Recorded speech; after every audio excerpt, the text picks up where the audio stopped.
Hello, good morning to all of you.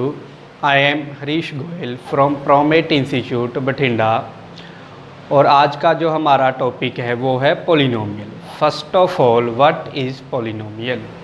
Polynomial means algebraic expressions, ऐसे algebraic expressions जिसमें variables की power क्या हो, होल नंबर, लाइक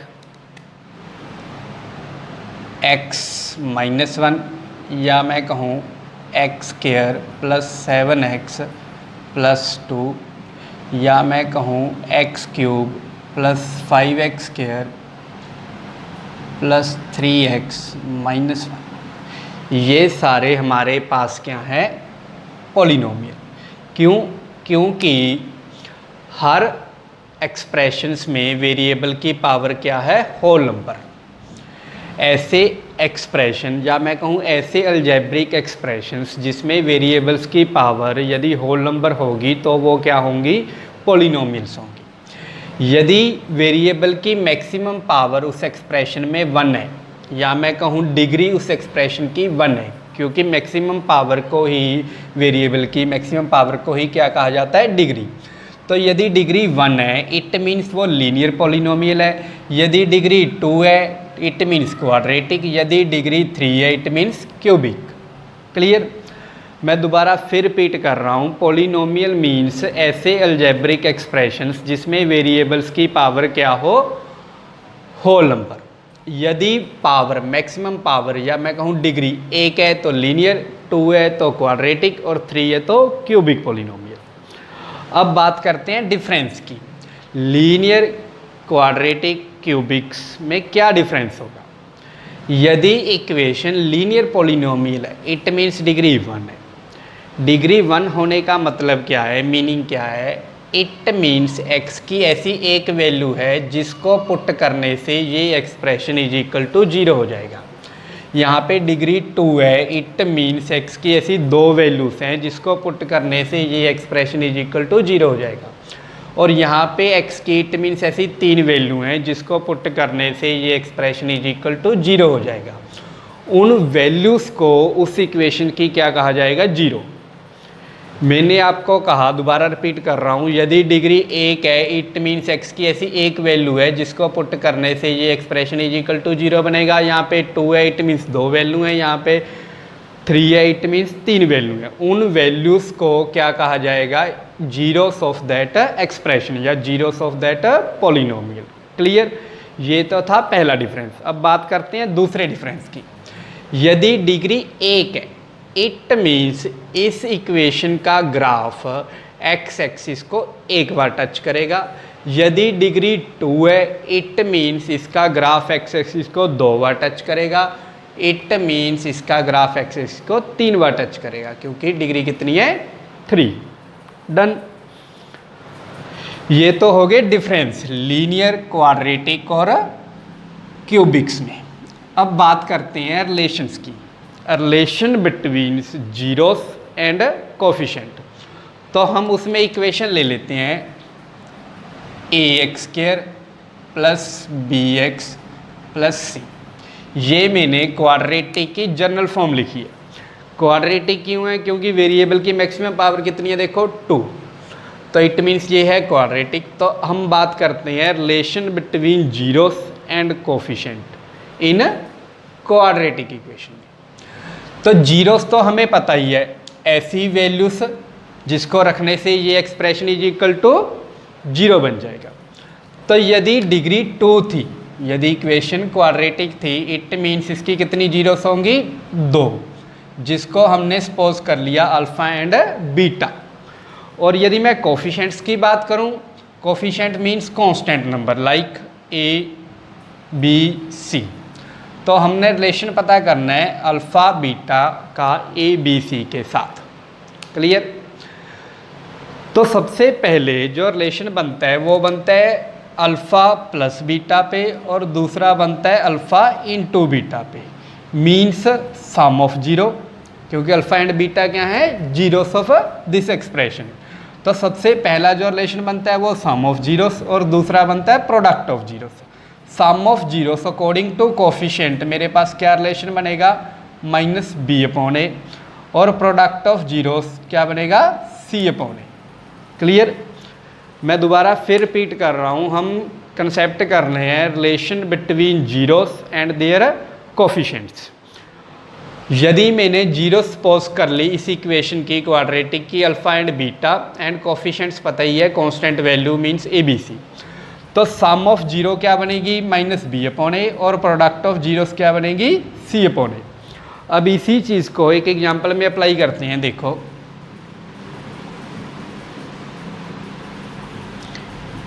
जैसे हम एक एग्जांपल ले ली x² + 7x + 10। हम इस इक्वेशंस की पहले जीरोस फाइंड करेंगे और उसके बाद उनका रिलेशन पता करेंगे देयर कोफिशिएंट्स। तो यहाँ से मुझे कोफिशिएंट्स तो देखने में ही पता चल रहे हैं, x² के आगे कुछ नहीं है, मीन्स वैल्यू कितनी है कि 1, और x के आगे वैल्यू कितनी है 7, इट मीन्स b की वैल्यू कितनी होगी 7, और कांस्टेंट वैल्यू कितनी है 10, इट मीन्स c की वैल्यू कितनी होगी 10। तो मेरे पास कोफिशिएंट्स तो हैं बट जीरोस नहीं है, तो पहले मैं जीरोस फाइंड करूँगा और उसके बाद रिलेशन चेक करूँगा alpha plus beta is equal to -B/A आना चाहिए और अल्फ़ा इंटू बीटा C/A आना चाहिए।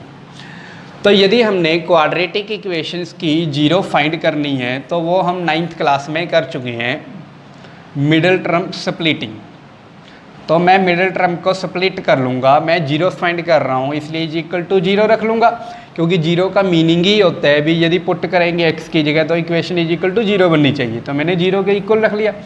तो मिडिल टर्म स्प्लिट यूज़ करके मैं इसकी जीरोस फाइंड करूँगा, तो मिडिल टर्म को स्प्लिट कर लूँगा 5x + 2x + 10। तो यहाँ से यदि मैं x कॉमन ले लूँगा तो x + 5 रह जाएगा, और यहाँ से मैं 2 कॉमन ले लूँगा तो आल्सो x + 5 रह जाएगा। तो मेरे पास क्या बन गया x + 5 into x + 2 is equal to 0। तो x की देखो दो वैल्यूज बन गई -5 एंड -2, मीन्स ये मेरे पास अल्फ़ा एंड बीटा की वैल्यू आ गई।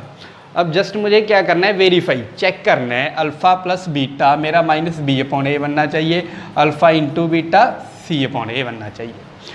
तो यहाँ पे एक चीज़ मैं और ऐड कर रहा हूँ, मैंने आपको कहा था जीरोस वो वैल्यू होती हैं जिसको पुट करने से वो एक्सप्रेशन इज इक्वल टू 0 बन जाएगा। तो अब आप वेरीफाई करके देख सकते हो, यदि यहाँ पे आप -5 रख दोगे x की जगह तो भी देख लेना ये इज इक्वल टू 0 हो जाएगा, यदि -2 रख लोगे x की जगह तब भी ये एक्सप्रेशन इज इक्वल टू 0 हो जाएगा। अब देखो मुझे चेक करना था अल्फ़ा प्लस बीटा, तो अल्फ़ा एंड बीटा को मैंने ऐड कर दिया, -5 प्लस -2 मेरे पास देखो कितना बन गया -7। और यदि मैं B/A चेक करूं, b की वैल्यू कितनी है 7, तो आगे क्या है मेरे पास माइनस, a की वैल्यू कितनी है 1, तो भी मेरे पास क्या रहा है -7। ये देखो क्या आया is equal to, it means मेरा सम ऑफ जीरो तो वेरीफाई हो गया। अब बात करूं यदि मैं प्रोडक्ट ऑफ जीरो की, यदि मैं अल्फ़ा इंटू बीटा करूँगा तो -5 इंटू -2 मेरे पास क्या बन जाएगा 10, और यदि मैं C/A करूँगा तो भी मेरे पास c की वैल्यू क्या है 10 और a की वैल्यू क्या है 1, तो भी मेरे पास कितना आ रहा है 10। तो ये रिलेशन भी मेरा इज इक्वल टू के वेरीफाई हो गया। क्लियर। इसी एग्जाम्पल को मैं दोबारा रिपीट कर रहा हूँ, हमें एक एक्सप्रेशन दिया गया था x² + 7x + 10। हमें पहले तो इसकी जीरोस फाइंड करनी थी और उसके बाद हमने रिलेशन चेक करना था जीरोस और कोफिशिएंट्स का। तो मैंने आपको कहा था ABC हमारे क्या होते हैं जनरल इक्वेशन के अकॉर्डिंग कोफिशिएंट। तो a की वैल्यू यहाँ पे क्या थी 1, b की वैल्यू क्या थी 7 और c की वैल्यू क्या थी 10। बट अल्फ़ा एंड बीटा मेरे पास जीरोस नहीं थे, तो मैंने मिडिल टर्म स्प्लिट का यूज़ करके जीरोस की वैल्यू -5 एंड -2 फाइंड कर ली। तो मुझे रिलेशन पता ही है, sum of zero is equal to -B/A आना चाहिए और product of zero is equal to C/A आना चाहिए। तो मैंने वेरीफाई करके देखा मेरा इक्वल आ गया, इट मीन्स मेरा रिलेशन क्या हो गया वेरीफाई।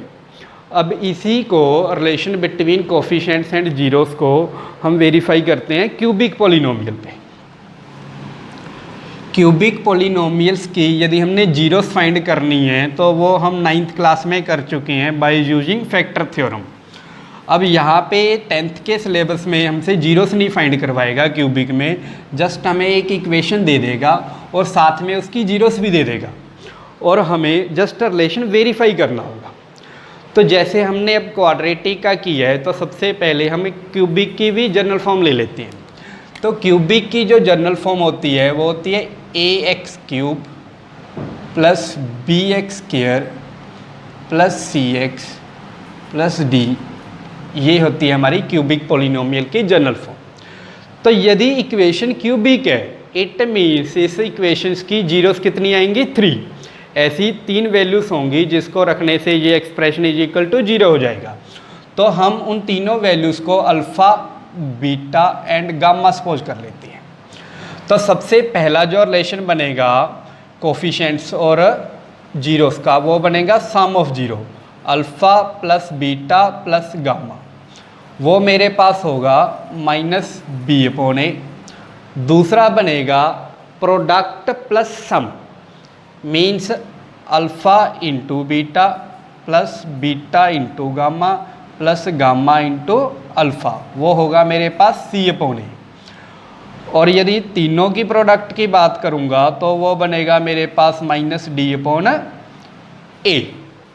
मैंने आपको क्या कहा, हम वही कंसेप्ट कर रहे हैं relation between zeros and there coefficients. Zeros यदि इस इक्वेशंस की हम देखें तो कितनी आएंगी 3, क्योंकि डिग्री कितनी है 3। ऐसी 3 वैल्यूज होंगी जिसको रखने से ये एक्सप्रेशन इज इक्वल टू 0 हो जाएगा। तो हमने उन जीरोस की वैल्यू को अल्फ़ा बीटा गामा सपोज कर लिया।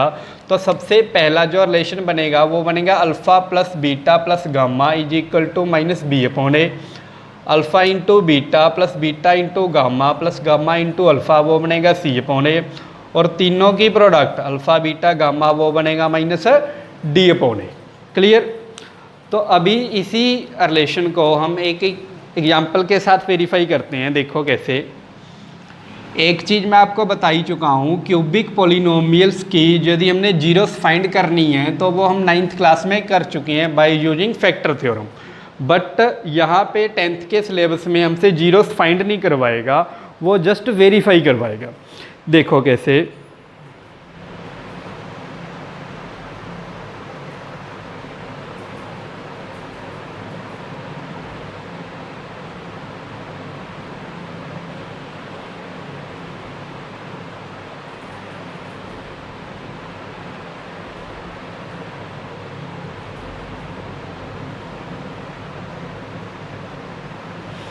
जैसे हमें इक्वेशन दे दी गई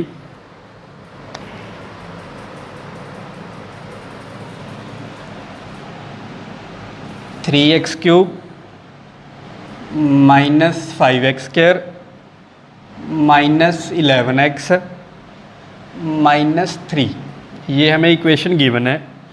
और साथ में मैंने आपको कहा था क्यूबिक पॉलिनोमियल की हमसे जीरोस फाइंड नहीं करवाएगा हमारे सिलेबस के अकॉर्डिंग 10th में, बट वेरीफाई करना होगा रिलेशन। तो जीरोस उसने ऑलरेडी दे रखी हैं। अल्फ़ा की वैल्यू दे रखी है 3, बीटा की वैल्यू उसने दे रखी है -1 और गामा की वैल्यू उसने दे रखी है -1/3। तो हमने जस्ट रिलेशन को क्या करना है, verify between zeros and coefficients. तो यदि मैं यहाँ पे मेरे पास अल्फ़ा बीटा गामा की वैल्यू होगी क्योंकि उसने जीरोस गिवन थी। यदि मैं a की वैल्यू देखूँ वो मेरे पास क्या होगी 3, b की वैल्यू मेरे पास क्या होगी -5 क्योंकि x² का कोफिशिएंट क्या है -5। c की वैल्यू यदि मैं देखूँ मेरे पास कितनी होगी -11 और d की वैल्यू यदि मैं देखूँ मेरे पास कितनी होगी -3। तो मुझे सबसे पहला रिलेशन पता ही है alpha plus beta plus gamma is equal to -b/a आना चाहिए। तो मैं तीनों वैल्यूज़ को क्या कर दूँ ऐड, 3 -1 -1/3। अब मैं सिंपली वैसे ही मुझे पता ही एलसीएम ले लूँगा तो ये मेरे पास कितना बन जाएगा 9, ये बन जाएगा -3, ये बन जाएगा -1। तो ये देखो मेरे पास कितना बन गया -4 एंड 9 मीन्स 5/3। यदि मैं b/a चेक करूँ, b की वैल्यू क्या है मेरे पास -5। तो यदि मैं यहाँ पे देखो वैल्यू रखूँगा -5, a की वैल्यू मेरे पास क्या है 3, तो माइनस माइनस क्या हो जाएगा प्लस, तो ये क्या आ गया देखो 5/3। तो मेरा पहला रिलेशन इज इक्वल टू आ गया, इट मीन्स वेरीफाई हो गया सम ऑफ जीरो। क्लियर। अब यदि मैं दूसरे रिलेशन की बात करूं, वो मेरे पास क्या होता है, alpha into beta, beta into gamma, gamma into alpha is equal to C upon A. Alpha into beta यदि मैं करूं, अल्फ़ा की वैल्यू क्या है मेरे पास 3, बीटा की वैल्यू क्या है -1, प्लस बीटा की वैल्यू क्या है मेरे पास -1 और गामा की वैल्यू क्या है -1/3। यदि गामा की वैल्यू देखूं वैसे ही -1/3 और अल्फ़ा की वैल्यू मेरे पास क्या है 3। इसको यदि मैं कैलकुलेट करूंगा, ये मेरे पास -3 आ गया, ये मेरे पास माइनस माइनस प्लस हो गया तो 1/3 आ गया, और ये मेरे पास कैंसिल हो गया, देखो कितना आ गया -1। अब यदि मैं देखूँ ये मेरे पास कितना हो गया -1 -3 -4 प्लस 1/3, तो ये मेरे पास क्या बन रहा है, एलसीएम ले लूँगा वैसे ही, -12 + 1 मीन्स -11/3। तो ये मेरे पास लेफ्ट साइड आ गई। तो राइट साइड की यदि मैं बात करूँगा सी अपॉन ए, सी की वैल्यू क्या है मेरे पास -11 और ए की वैल्यू क्या है 3। तब भी देखो मेरे पास right side is equal to left side आ गया, it means product plus sum of zeros भी मेरे पास वेरीफाई हो गया। अब बात करूँगा product of zero, means alpha beta gamma मेरे पास क्या आना चाहिए -d अपॉन ए। अल्फ़ा की वैल्यू क्या है मेरे पास 3, बीटा की वैल्यू मेरे पास क्या है -1 एंड गामा की वैल्यू क्या है -1/3। तो यदि मैं देखूँ, देखो 3 से 3 कैंसिल हो जाएगा, माइनस माइनस प्लस हो जाएगा तो 1 आ जाएगा। डी की वैल्यू क्या है मेरे पास -3 और ए की वैल्यू मेरे पास क्या है 3। तो यहाँ पे भी देखो माइनस माइनस प्लस हो जाएगा, 3 से 3 कैंसिल हो जाएगा, तो यहाँ पे भी कितना आ गया 1। तो ये भी मेरा क्या हो गया इज इक्वल टू। क्लियर। तो इसी एग्जाम्पल को मैं दोबारा रिपीट कर रहा हूँ। हमें एक क्यूबिक पॉलिनोमियल गिवन थी और साथ में उसकी जीरोस गिवन थी। मैं दोबारा फिर कह रहा हूँ 10th के सिलेबस के अकॉर्डिंग हमसे जीरोस फाइंड नहीं करवाएगा। यदि फाइंड करनी भी होगी तो हम 9th में पढ़ चुके हैं बाय यूजिंग फैक्टर थ्योरम। तो यहाँ पे हमें जीरोस दे रखी थी 3 -1 -1/3 और एक क्यूबिक पॉलिनोमियल दे रखी थी 3x² - 5x² - 11x - 3। तो हमने वेरीफाई करना था कोफिशिएंट्स और जीरोस का रिलेशन। तो कोफिशिएंट्स की यदि मैंने वैल्यू देखी, a की वैल्यू 3 आ गई, b की वैल्यू -5, c की -11 है, d की -3। तो सबसे पहले तो मैंने सम ऑफ जीरोस वेरीफाई करके देख लिया, वो इक्वल आ गया। फिर प्रोडक्ट प्लस सम वो देख लिया, वो भी इक्वल आ गया, और प्रोडक्ट ऑफ जीरोस वो भी देख लिया, इक्वल आ गया। तो ये मेरा क्या हो गया वेरीफाई। और जो अब बाकी जो कंसेप्ट्स रह गए वो हमारे 9th में एक डिवाइड वाला कंसेप्ट होता है, वो 9th में हम कर चुके हैं। बाकी रेगुलर क्लासेस में आपको करवा दिया जाएगा। Thank you.